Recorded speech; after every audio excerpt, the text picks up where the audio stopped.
Hello everybody, hope you're okay. Now, the Abingdon Marathon is coming on Sunday, so I thought I wanted to cover two of my favourite YouTubers and probably two of my best friends in the YouTube space. That's Andy Raynor, the FOD runner, and John Broom from the Two Running Brooms. Now, interestingly, only one of them is actually running on Sunday. That's Andy. John Broom was meant to be running, but he decided halfway through the block that he really wasn't enjoying the marathon training. So I thought I would look at his training anyway. But anyway, let's first of all have a look at Andy's training, because I think he's got a very good chance of a PB of a sub 240. The big problem that I think he's going to have is, unfortunately, the weather, which is looking pretty horrendous with some sort of almost gale force winds forecast for Sunday morning. So I'm just hoping that will blow over. But if it doesn't, I think that could be a very challenging day out. But anyway, it is what it is, and let's see how his training looks. So here is the spreadsheet for Andy. It's the one I've been using for the last couple of training analyses for both Chicago and Berlin. So what I do is look at the 14 weeks preceding the race, but exclude the final taper week. So really I'm looking at the 13 weeks here from this time from the 15th of July, which is a Monday, up through to the end of week commencing the 7th of October. So the race will actually be on the Sunday, as you're watching this, on the 20th of October. So what I do here is I summarise, looking at their Strava, which is publicly open, not everybody is, to look at their weekly mileages out, and then just taking the summary stats from Strava, and also looking at their longest run, and then having a peer into their actual day-to-day running to sort of see if I can see some highlights. So in Andy's case, he did here summary stats of 65 miles a week on average. That's 843 miles during this 13-week period. And that meant he had an average running pace of 6 minutes 48 per mile, which is 4:14 per K. So that's just under averaging a sub-3 marathon pace, which is about 6:52. So that's pretty quick running for sure. And he's certainly one of the runners who has a fairly high average running pace. And what's also interesting about Andy, he only basically trains 5 days a week there, very consistently. I think the only day he might train more or less of that if he's got some race and he needs to sort of fit in an extra run, or if he was on a holiday there and he just had a few days off. But he basically runs Mondays, Tuesdays, Wednesdays, I think so has Thursday off, Friday, and then does his long run on a Saturday usually, and then has Sunday off. He's got a young family. I think he's got 3 or 4 kids, and I think he feels that he needs to prioritise them. So yeah, so what's interesting that he managed to run so many miles, it's just a 5-day space. So if we look at the actual breakdown here, I think what he did, quite similar to Nick Bester in fact, he did quite a lot of 5K and 10K races over the summer, and he only really sort of pivoted to marathon training probably in about from early August. So don't forget, this is the 14-week block that I just do consistently between runners, and it does not necessarily correspond to the actual block employed by the athlete. Although you can see it here that some weeks Andy did 71 miles. So I think he's actually, to me, he's actually doing a very good marathon training, because when he does run, he's trying to condense this into quite a short amount of runs. So he's still managing here, you can see the peak week there of 83 miles, and he did that over 5 days. So when he does go out, he's typically running at least 10 miles each time he goes out, taking away warm-ups and cool-downs and warm-ups for races, that sort of thing. So I think in the sense of a marathon, sort of like getting you ready, that is actually quite effective, I think. Now, it remains to be seen how that will turn out in the race, and as I said, the weather could impact him this time. But when you compare that to somebody who's an elite athlete, more training for 5K, 10K, they might do a lot of mileage, but they don't necessarily run for that long at any one run. And I think it's all very specific, this stuff. So let's just pick out a few of the things here. So I think he took a lot of heart from is he actually managed to do a 5K PB. He was desperately trying to break 16 minutes. He didn't quite manage it, but he did a 16:05 there for his PB at Battersea. And he followed up with the podium 5K in Cardiff at 16:08. I think I remember saying he felt he ran better in the podium race than the Battersea one, but there's a few seconds in it. But it's very solid running, and he also managed to actually win a 10K here, the Cheltenham 10K, 33:31. I think again he was hoping to eventually break 33 minutes. I think his PB is literally right on 33 minutes. But yeah, I think sometimes you just sort of have to, at this level, you know, he's getting down to a very, very good club runner, not quite sub-elite, I would say, but, you know, getting that way. And every time you can take a win, I think you take a lot of heart from that, because you have to beat who turns up on the day. And if you're running 33 minutes and 16 minutes, low 16 minutes consistently, then you're getting yourself down to a very good standard, and also putting yourself in a very good shape to actually turn to the longer races. Now, I think Andy, not being funny, and I think he's touched upon it in his latest video about weight and stuff like that. I mean, he's a big guy. He's actually taller than me. I'm basically 6'5" or 195 in new money, and he's basically, I think he's an inch more than me, 6'6". We do take the same shoe size, UK 13, but I feel that I was naturally an 800, 1500 meter runner, being tall and fairly thin, although my weight at the moment is sort of hovering around 75. When I did my marathon PB, I was 69, and Andy's somewhat more than that. So he's a big guy to run a marathon, I think you would say. I mean, I think Robin Marbert, someone like him, one of his athletes, is in the 50s, obviously a lot shorter. So I think we do have that sort of hurdle to overcome. People always say, oh, you've got long legs, you must be a good runner. Well, it doesn't really quite work like that, does it? You've got a lot of extra sort of like yourself to carry around. And if you look at the world's elite marathon runners, they're not as tall as us, are they? And yeah, we've got the build more of a Usain Bolt than we have of our Kipchoge, something like that. So diving into a bit more detail here, I mean, I think Andy is actually someone who does his long runs consistently with some marathon pace built into it. I think I only can see one or two runs here. In fact, only maybe the one run where he just did a long run steady and had a consistent block there of a month where he was almost hitting 23, 24 week after week. And during that one here, looking at this one, long run here, including last 8.5 miles at marathon pace. And for him, marathon pace is 5:55 to 6:05. So notionally a 6-minute pace. I think he said that he's going to try and self at 6:05 pace, trying to mitigate the wind. I don't think that's really going to work, because I think he's going to find, if it's as windy as it's forecast, it's going to be bending into it one way and, you know, not being able to sort of like move your legs quick enough the other way, which in a marathon is not really what you want. But let's assume, for the purposes of this video, that it's better conditions and he's not having to contend with the wind, because I think there's an element here that we're looking at what he could do in good conditions as opposed to what might happen on the day, which really it is what it is, isn't it, unfortunately. So yeah, I mean, you can see here that this one here, long run, included 8k, 7k, 5k with 1k floats at marathon pace, and then he went on then to doing 3k, 2k, 1k at half marathon pace. Now, I would say for half marathon pace for Andy is probably around about the sort of 5:40 levels. So you see this run here, he actually averaged a 6:19 pace for 24 miles, despite the fact that he was effectively doing intervals. And that was a session set originally by his original coach, Will Bryan. I think recently Andy's decided that, as he's a coach himself, and I think he just felt that it was easier for him to manage his own training. A bit like Matt Rees, who actually coaches me. I think they just prefer to sort of do their own thing and try and learn. I mean, I was like that for many, many years. I just coached myself. And I think recently I was looking for a bit of change and get a few different ideas. The one big difference I find now compared to my days, that I don't know whether it's just sort of the vogue coming back from the elite athletes, but there's just so much more now runs where you're incorporating faster paces within it. I mean, when I was doing my marathon training for my PB 233 in 2005, all my long runs were basically time on feet. And if I ever did any marathon pace, it would be things like 10 miles straight out in an hour, say, when I was sort of targeting notional 6-minute pace. And I would never have thought of occurred to me to actually break it down. So maybe that's partly why, as well as super shoes and stuff like that, we'll leave aside the drugs issues. I don't think anyone of this standard is taking drugs. If they are, they're wasting their time.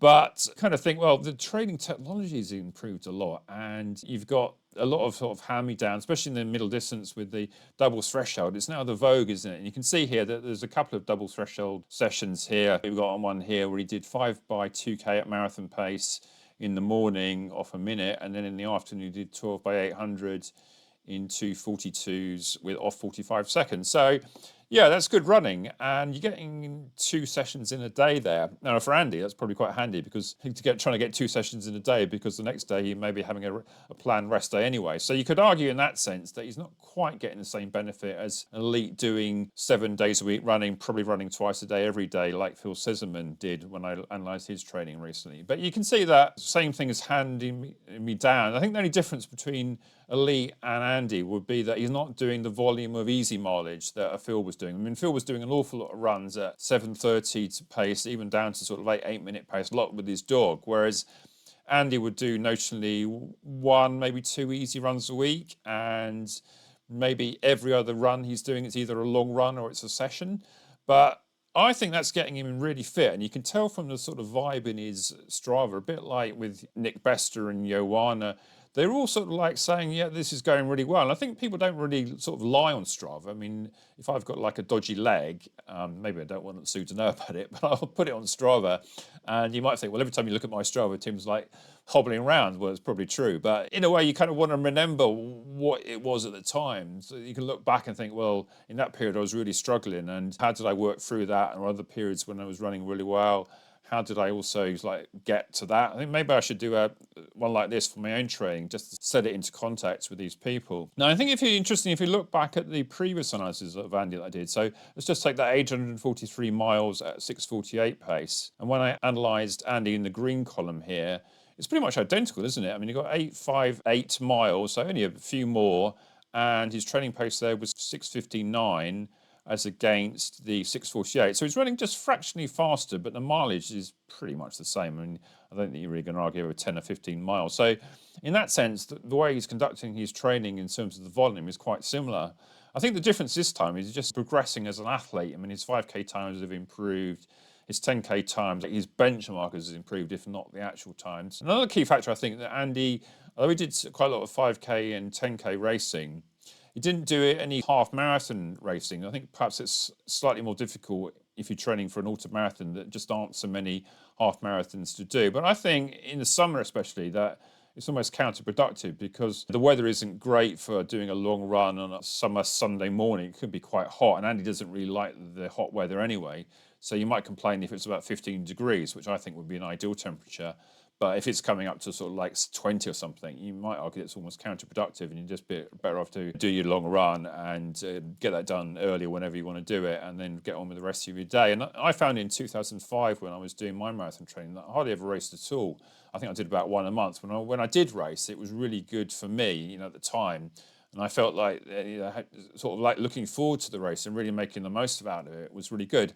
I think some people on YouTube now seem to use races as almost like a day out and an opportunity to do a video. But I think, Andy's very much a proper runner, and I think he always stresses the fact that he's a runner first and a YouTuber second. So looking at this schedule, it took me quite a long time to analyse it because there's so much in there, even though he's only running 5 days a week. And he meticulously plans out all his training. And I always think, even though I've got Matt as a coach, I feel like he's more organised than me, and every session seems to hold a purpose.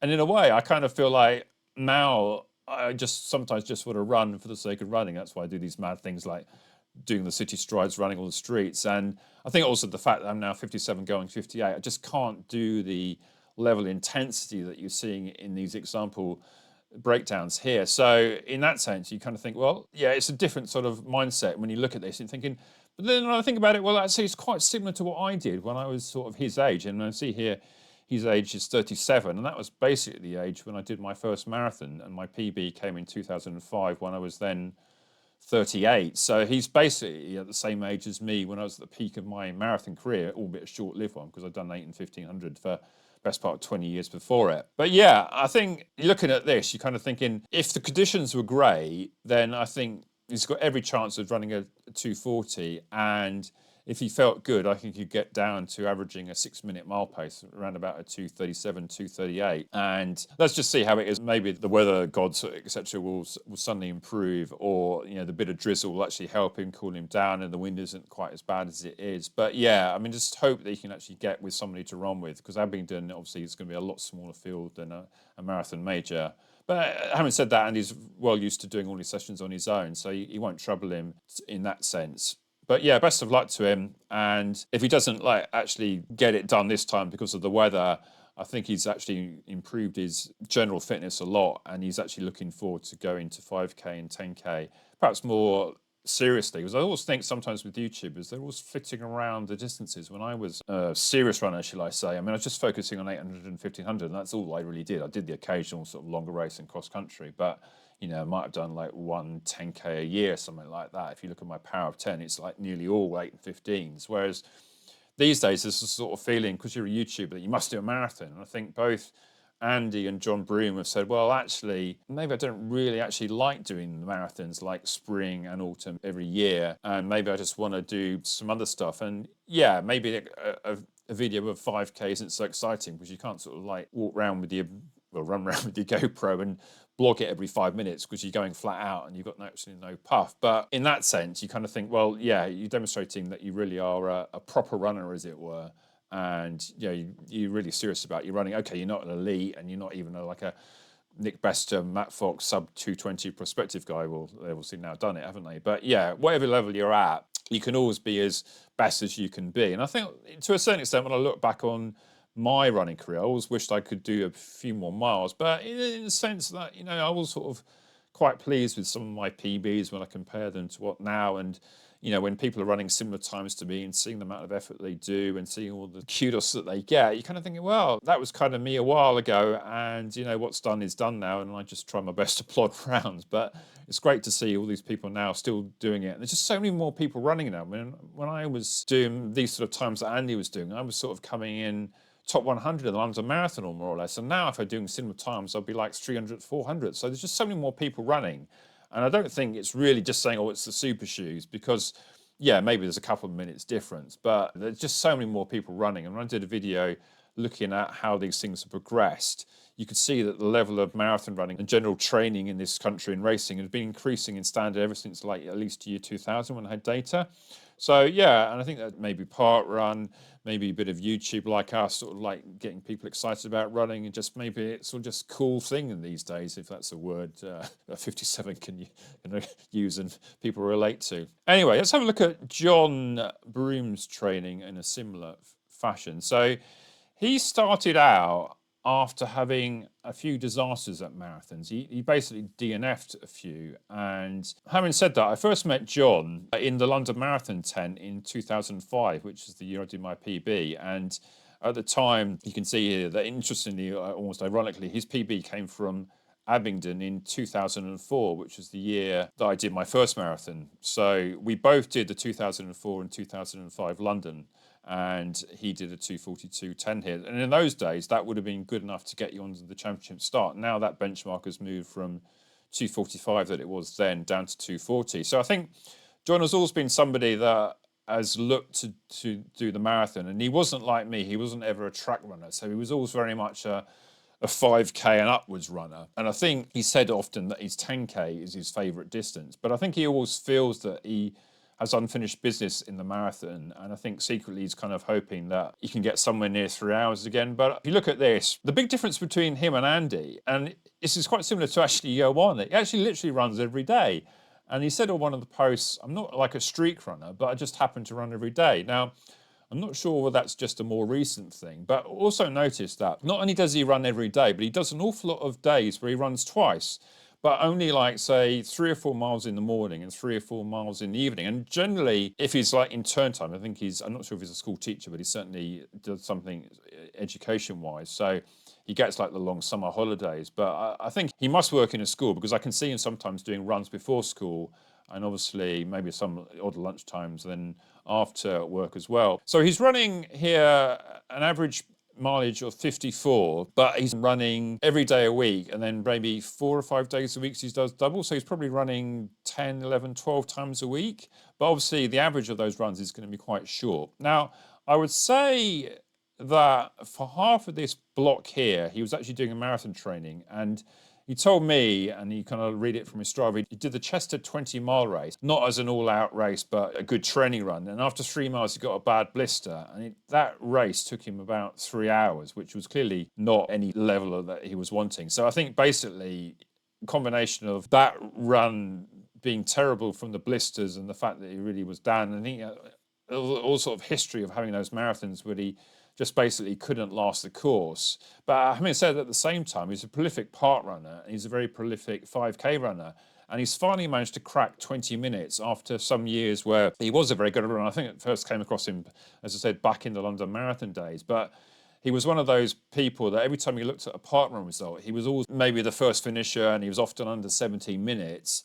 And he just got into this vogue of doing parkrun every week. And I think Noel recently, he doesn't race parkrun as a race effort, shall we say, but he does a lot of 5K open races. And you can see here a few. He did the Durham 5K in Norfolk in 1956. And then the following week, he also did the Podium 5K that Andy did in 1949. So that was his fastest 5K for 5 years. And that Durham 5K he done most years for the last 12 or so. And that was his fastest there for 8 years. So he's got to the point where he's actually got back to a level that he's actually fairly pleased with. And I think his next target is a 10K under 40 minutes, having cracked it for 5K. And you can see here later on in this period, he actually did 2 10Ks where he did his fastest time for 8 years in consecutive weeks. So 41.03 there in the Zetland 10K, I think that's near Redcar. And then the Knutsford one on Country Lanes, I remember seeing that video, thinking it was a nice course and stuff. He improved massively to 40.35. So in a sense, you kind of think with him, it's a case like he turns up so often, and if you get a bad conditions one day, then you might get better conditions the next week, and you might feel better the next week. But yeah, you can see here that his 5K and 10Ks are just so much better than some of these longer runs. He did a long run here within the Lake Rimney half marathon, and he said he sort of set out 4 miles at 7:10 pace, which was roughly, I think, what he was hoping for his marathon pace.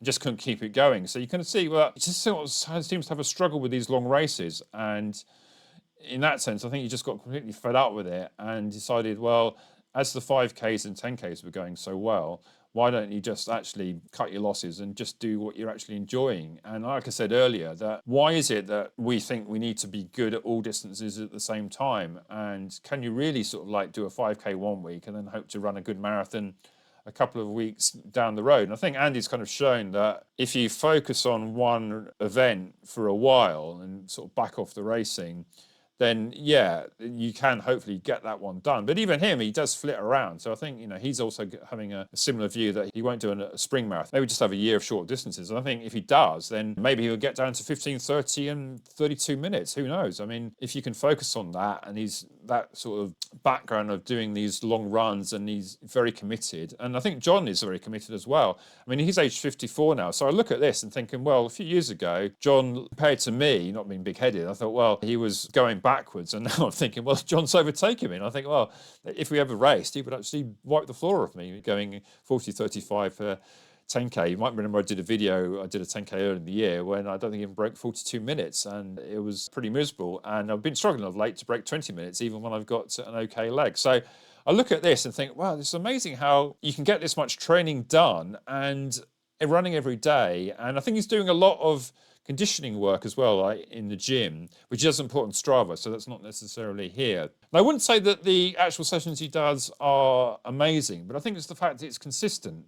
I mean, if you look at some sessions here, so there's one here, 2x3 miles at 22.50. So it's a lot slower, isn't it? Even his 10K speed, but threshold type running. So if you look here, his first long run, he did 16 miles with 3 miles at marathon pace at 7:15s in the middle. And then on the day, he did 5x800 with 2 minutes at 3:10s, which now I think is basically his 5K speed. So, but then again, that's a sort of classic VO2 max type session, isn't it? And then another day here, did 9 miles with 3 miles marathon pace in the middle. So, yeah, it's all good, solid stuff, but nothing here you're kind of thinking that this is amazing. And in fact, he's doing a lot of these runs quite short. And I'm thinking, well, that seems really good, but I would worry that it's just making me quite tired, though. That's the only thing that I would say in a constructive way. Are you better off to do some days where you do, say, an 8-mile run rather than 2 4-mile runs? Or is it the fact that that's the time he has available, so he's making the most of that? So that's what I'm not quite sure. Maybe John will comment in the comments about why he does that, so many double days but not that long. And there was a few weeks basically where he didn't run any sessions. 1 week here, obviously, because he was recovering from this blister in the Chester 20-mile race, and then another week here. And then some of these weeks, I think, where he did the races, like the 2 10Ks here, he didn't do any other sessions that week. So I guess despite the fact he's running every day, he's coming into these races reasonably fresh, because he's now used to running every day. And if you're not doing these big sessions in the week, then yeah, I mean, I think, well, actually, then he's looking forward to these races. And he's very much a person that, with Dawn, that goes to the park run. So he's always up early on a Saturday, I think pretty much every day. I mean, I'm pretty lazy. I like running sort of like late in the evening or almost in the dark sometimes. So yeah, I mean, I suppose if you're doing races in the mornings, it makes logical sense to be a morning person, but I just struggle. But yeah, I think the big thing for me is like consistency, isn't it? Whatever you decide is works best for you, then that is it. But I think when I look at this from a marathon point of view, I can kind of see that it's not quite hitting the mark. And when I say with Andy, he's doing a lot of like single runs where he's running a long time, whereas I think John is not quite having that conditioning for that long time on feet runs. And I think partly because he also wants to be a good 5K, 10K runner at the same time, and partly with the fact that maybe he just doesn't have the time to do that. And obviously, as we're older, we can't take as much. When I look at this, I think, well, if this is marathon training for like the first 7 weeks, then I can kind of see in a way why you are struggling a bit, because you're trying to almost train like a 5K, 10K runner and then throw in a long run, but not that long. I mean, it's 16, 18 miles. I mean, maybe he would have raised that up to 24. But for me, I always thought that at his age, a couple of years ago now, that I needed to be consistent running 20 miles at least every week and do 3-hour runs and not really be too bothered about whether I could hit marathon pace in them. Because I always thought that my background is that I wanted to get the strength from running for that length of time. And I don't think you can really do that if you have your long runs not quite at sort of right race distance, or it is not very rarely. I mean, I think it's quite common now to have your longest run about 3 weeks from the end of the block, and with a big sort of like focus on marathon pace in it, which is great. But have you then had the background and conditioning to do that? And I think Andy gets away with not having any time on feet long runs because he's doing so many singles as like 10 miles pluses. And I think I've seen a few weeks where he's even thrown in a 20 mile as well as a 24 just to get this mileage up. So yeah, I think John's really got it nailed now for 5K, and I think he's got every chance of breaking 40 minutes, which is quite inspiring to me, because I think, well, I need to get back to that level, and if he can do it, then hopefully I can as well.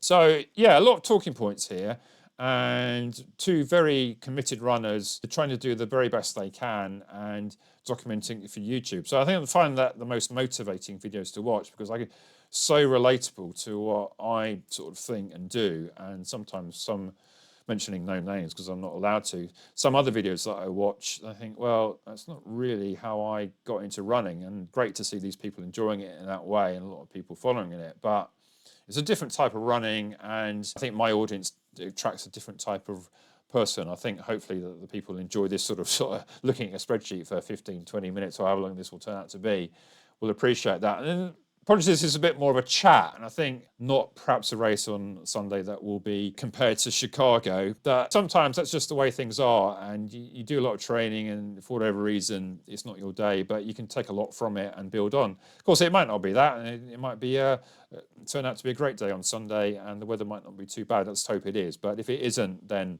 yeah, you'll probably understand why things are the way that they turn out to be. And yeah, it'd be great to see John continue his progress and indeed see how many more park runs can get. I mean, good to actually meet up with him again, because it's been, 2005, getting on for 20 years since we last said hello. But I do message both Andy and John a lot, so I get to feel that I know these people, even though I actually have limited actual direct contact with them. That is one of the advantages of the modern era, is that you feel that you get to know people just by having written communication.